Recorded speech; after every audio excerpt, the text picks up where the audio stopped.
आइए और कोई है लाठी उठी अरे सोशल मीडिया पप्पू यादव से चला मोदी से चला बैठिए हो रहा दिल्ली पटना से सोशल मीडिया चला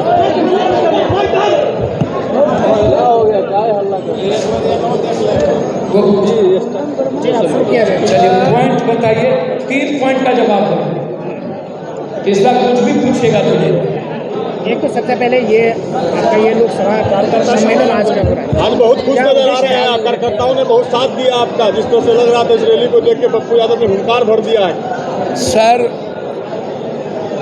जब हम एमएलए एमपी नहीं थे तो पूरी दुनिया जब हम एमएलए एमपी नहीं थे तो पूरी दुनिया को हम कोरोना में मदद करते थे। बोल रहे हैं पूरी दुनिया, सुनिए ना, पूरी दुनिया की मदद किए तब भी खुश थे। जब हम कुछ नहीं थे जब हम कुछ नहीं थे तो पूरी बिहार की लड़ाई लड़े तब भी खुश थे। जब महागठबंधन इंडिया पर हमला किया ईडी सीबीआई सभी लोगों ने, और जब नफरत को छूना और जहां भी कोई घटना घटी तब भी हम मरने के लिए वहां गए बचाए तब भी खुश थे। पूर्णिया जब हमारा घर है, मिट्टी है, पैदा लिए, जात किसी का हो, जमात तो पप्पू यादव के पास है न हो, गठबंधन किसी का हो, पप्पू यादव का घर है ना, तो घर में कोढ़ा के बाद रुपौली, रुपौली के बाद कस्बा, पहले बनमनखी और आज पूर्णिया और धमधा, और इतनी बड़ी तादाद में बुजुर्गों का आशीर्वाद देने आना, और उसके बाद जो हमारे उम्र और हमारे उम्र के छोटे हैं उन सबका स्नेह और प्यार, तो अब इसके बाद क्या बचता है खुशी के लिए? मुझे कोई मंदिर मस्जिद नहीं चाहिए, गुरुद्वारा चर्च नहीं चाहिए। मेरा मंदिर मस्जिद गुरुद्वारा चर्च पूर्णिया की धरती, पूर्णिया का आंगन, पूर्णिया के इंसान, इंसान से पहले कुछ नहीं। आगे की लड़ाई पप्पू यादव इंडिविजुअल लड़ेंगे या? सर बहुत क्लियर है, मैं चाहता हूं हर कीमत पर भारत की डेमोक्रेसी, नफरत को खत्म करने, इतिहास बचाने के लिए और कोसी सीमांचल की आज़ादी के लिए हम गठबंधन के साथ आज तक हैं, आगे भी खड़े रहेंगे।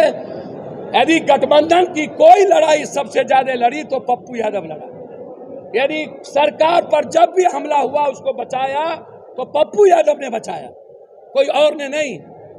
हम सरकार और गठबंधन की आवाज थे, कांग्रेस के साथ हम हमेशा खड़े रहे। हम हमेशा आशावादी हैं, हम उम्मीद करते हैं कि कोसी सीमांचल जो कंप्लीट रूप से इतिहास बचाने का काम करेगा, मिथिलांचल, वहां नेक टू नेक सीट पर गठबंधन तय करे।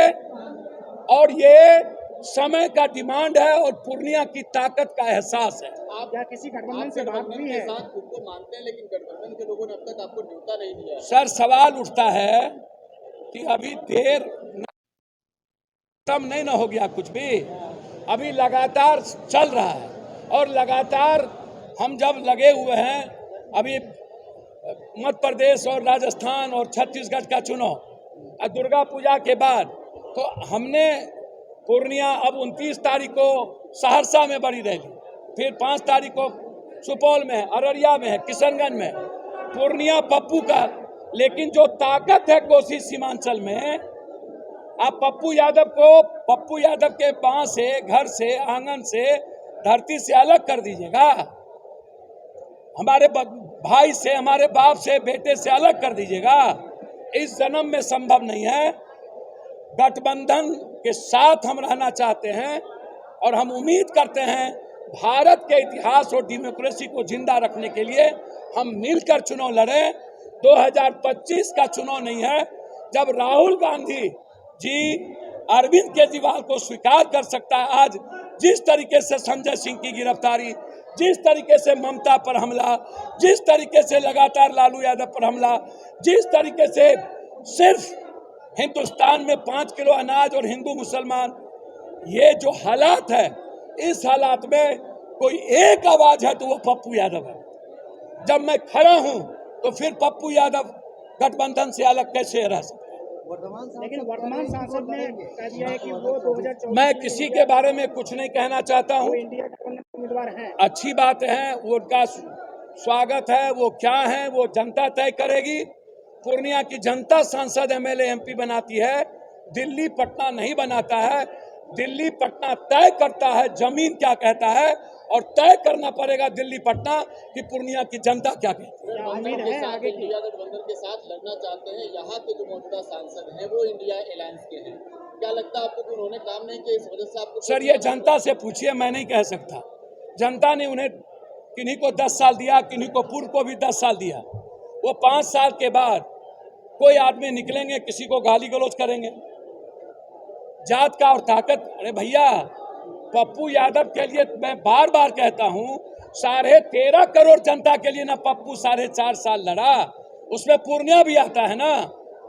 कहां थे कोरोना में, कहां थे कोटा में, कहां थे आप पटना के बाढ़ में, कहां थे जब पूर्णिया में घटना घटती है तब, कहां थे जब आदिवासी पर जुल्म होता है तब, कहां थे जब आप समाज के कमजोरों पर जुल्म होता है तब, कहां थे जब नालंदा में दंगा हुई, सासाराम में दंगा हुआ, पप्पू यादव की गिरफ्तारी हुई, कहां थे तब, कहां थे तब जब रोसड़ा में दंगा हुआ, जब घटना 3-4 लोग मारे गए, कहां थे तब जब पटना चल रहा था, कहां थे?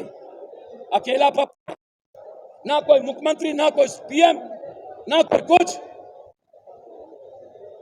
मैं बार बार कहता हूं कि मैं इस देश की हिस्ट्री को, डेमोक्रेसी को, संविधान को, बाबा साहब अंबेडकर के विचार को जिंदा रखना चाहता हूं और मैं साथ रहना चाहता हूं, लेकिन पूर्णिया के कॉस्ट पर नहीं। पूर्णिया है तभी कोई चीज है। दूसरी चीज, मेरी पूरी लड़ाई मक्का मखान और बाढ़ से मुक्ति की है। मेरी पूरी लड़ाई पूर्णिया इस इलाके को दिल्ली से जोड़ने की है। मेरी पूरी लड़ाई उपराजधानी से लेकर हाईकोर्ट बेंच की है, सहरसा में एम्स की है। मेरी पूरी लड़ाई भ्रष्टाचार से आजादी की है, जो आजादी पप्पू यादव का सपना था। बिजली, अस्पताल, मेरी पूरी लड़ाई डॉक्टर के साथ रहकर गलत डॉक्टर और गलत नर्सिंग होम के खिलाफ आजादी की है। वो रहेगा, वो लड़ेंगे। इसका अंजाम जो हो, आम आदमी और गरीबों के साथ कोई उस पर जो प्रेशर पड़ेगा, उस पर जब अत्याचार होगा, कोई समझौता नहीं। अधिकार पार्टी इंडिया गठबंधन में विलय होगा या फिर पप्पू यादव जाएंगे किसी विलय की इस जन्म में नहीं। हम गठबंधन के साथ लड़ेंगे, अपनी पार्टी से लड़ेंगे और आने वाले समय में मैं बहुत क्लियर हूं कि पूर्णिया और कोसी की आजादी चाहता हूं। सर बहुत क्लियर है, पूर्णिया की जनता तय करेगी। पप्पू यादव पर मत पूछिए। हमने संकल्प ले लिया कि हमें अब जो गलती दोबारा पहले हुई वो कभी नहीं होगा। मैं भूल नहीं करूंगा, मर जाऊंगा। पूर्णिया से हमको कोई अलग नहीं कर सकता। तीसरे गठबंधन की संभावना है। सर मैं इस पर अभी कुछ नहीं कह सकता। मैं इंडिया गठबंधन को मजबूत करना चाहता हूं।